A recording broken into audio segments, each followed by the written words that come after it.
ఇక తెలంగాణలో రెండో విడత పంచాయతీ ఎన్నికలు జోరుగా సాగుతున్నాయి. తొలి విడత కంటే ఎక్కువగా రెండో విడతలో ఓటు శాతం నమోదైంది. 11 గంటలకు 56% ఓటు శాతం నమోదైనట్లయింది. ఇక ఓటర్లు కూడా ఒక ఓటు వేసేందుకు ఉత్సాహం చూపుతున్నారు. రాష్ట్ర ఎన్నికల సంఘం అధికారులు పోలింగ్ శాతాన్ని అధికంగా ప్రకటించారు. ఇక ఓటర్లు పోలింగ్ కేంద్రాలకు తరలివస్తున్నట్లు ఓట్లు వేస్తున్నారు. అధిక మధ్యాహ్నం 1 గంట వరకు పోలింగ్ ముగుస్తుందని, తర్వాత ఓటర్లు ఓట్లు వేయాలని అధికారులు కోరుతున్నారు. మరోవైపు అధికారులు పోలింగ్ తర్వాత కౌంటింగ్పై కూడా దృష్టి సారిస్తున్నారు.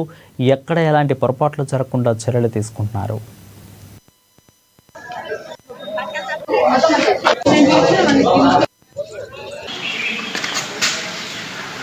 ఓట్ల పండుగ శుభాకాంక్షలు. ఈరోజు మీరు గ్రామాన్ని అభివృద్ధి చేసే ఒక మంచి నాయకుని ఎన్నుకునే అవకాశం ఉంది.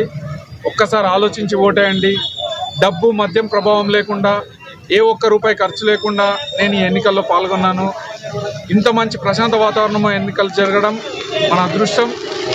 మనమంతా ఆలోచించి ఓటేసినట్టయితే గ్రామాన్ని అభివృద్ధి చేసుకోవచ్చు. ఎలక్షన్ పోలింగ్ రెండో విడత నడుస్తుంది.